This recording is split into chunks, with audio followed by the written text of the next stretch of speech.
नमस्कार, आदाब. न्यू विदर्भ स्वदेशी न्यूज मध्ये आपले सर्वांचे स्वागत.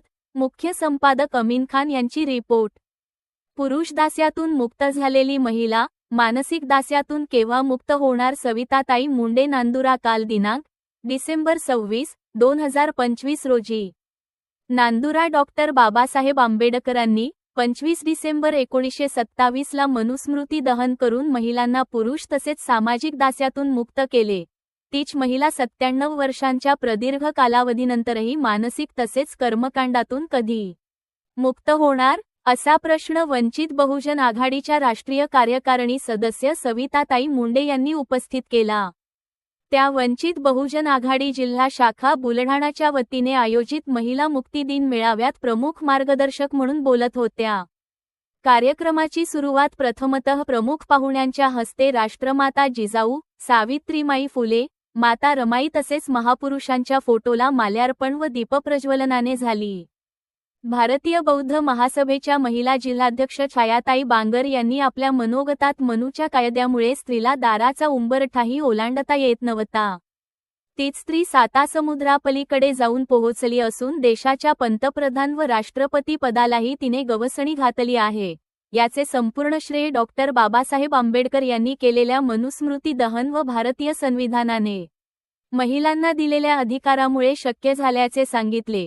यावेळी वंचित बहुजन आघाडीच्या पार्वताबाई इंगळे, सुमनताई थाटे, डॉक्टर सुलोचना शिरसाट यांनी यावेळी उपस्थितांना संबोधित केले. यावेळी एकूण 7 ठराव घेण्यात आले. त्यामध्ये डिसेंबर 25 मनुस्मृती दहन दिवस हा भारतीय स्त्री मुक्ती दिन म्हणून जाहीर करावा. लोकसभेने 33व्या घटनादुरुस्तीद्वारे देशाच्या लोकसभा आणि विधानसभेत महिला आरक्षण विधेयक मंजूर केले आहे. त्यामध्ये ओबीसी व मुस्लिम अल्पसंख्याक महिलांसाठी विशेष तरतूद करण्यात यावी. महिलांचा सन्मान व सुरक्षितता आणि सक्षमीकरण या उद्देशानेच महिलांसाठी योजना आखण्यात पाहिजे. शासकीय शाळा बंद पडू नयेत यासाठी शासनाने तातडीने उपाययोजना कराव्यात. डॉक्टर संपदा मुंडे यांच्या संशयास्पद मृत्यूची निपक्ष चौकशी झाली पाहिजे. दिनांक 6 सप्टेंबर 2024 मध्ये महाराष्ट्र शासनाने केलेला कुणबी प्रमाणपत्र बदलाचा GR रद्द करण्यात यावा. शेतकऱ्यांच्या आत्महत्या रोखण्यासाठी कृषी मालाला हमीभाव देण्यात यावा, या ठरावांचा समावेश होता. वंचित बहुजन आघाडीच्या महिला जिल्हाध्यक्ष विशाखा ताई सावंत यांच्या अध्यक्षतेखाली स्थानिक माळी भवन मंगल कार्यालयात दिनांक 25 डिसेंबरला झालेल्या कार्यक्रमाचे प्रास्ताविक प्रीतीताई शेगोकार तर संचलन मंगला पारवे व आभार प्रदर्शन सुनीता हेलोडे यांनी केले. कार्यक्रम यशस्वी करण्याकरिता मोहन पाटील, संचालक कृषी उत्पन्न बाजार समिती, डॉक्टर मोहम्मद जमीरुद्दीन, जिल्हा कोषाध्यक्ष युवा आघाडी, ॲड. सदानंद ब्राह्मणे, सुजाताताई वाकोडे, सलीमभाई मंडपवाले, भगवान इंगळे, मेजर रतन डोंगरदिवे, अशांत रणित, अक्षय हिवराळे, चेतन इंगळे, तालुकाध्यक्ष अनिल दुंदळे, अजय सिंग चव्हाण, गजानन वाघ, मिलिंद जाधव, युवा तालुकाध्यक्ष राष्ट्रपाल सपकाळ, अमर वाकोडे यांनी परिश्रम घेतले. तालुकाध्यक्ष नलिनी इंगळे, नांदुरा, भाग्यश्री सोनोने, शेगाव, छाया बोदडे, संग्रामपूर, सुनीता हेलोडे, जळगाव जामोद इत्यादी उपस्थित होत्या. या कार्यक्रमाला वंचित बहुजन महिला आघाडीच्या पदाधिकारी तसेच कार्यकर्ते मोठ्या संख्येने उपस्थित होते. आपण खूप सारा भेदभाव केलेला आहे. त्या स्त्री मुक्ती दिनानिमित्त आज मला नांदुरा येथे येण्यात आलं.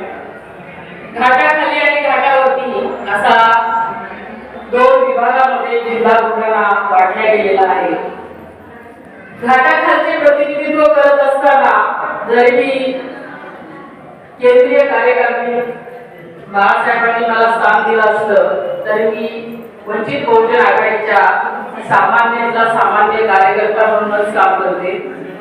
त्याचप्रमाणे आज आपण सगळे इथे उपस्थित आहात. या कार्यक्रमाच्या अध्यक्ष विशाखाताई सावंत, ज्या बुलढाणा जिल्हा महिला आघाडीच्या अध्यक्ष आहेत, डॉक्टर सुलोचनाताई शिरसाट, ज्या खामगाव नगरपालिकेच्या निवडणुकीमध्ये नगराध्यक्ष म्हणून लढल्या, प्रीतीताई शेगोकार ज्या या जिल्हा कार्यकारिणीमध्ये उपाध्यक्ष म्हणून काम करतात, छायाताई काकर ज्या जिल्हाध्यक्ष भारतीय बौद्ध महासभा याच्यावरती काम करतात, यामध्ये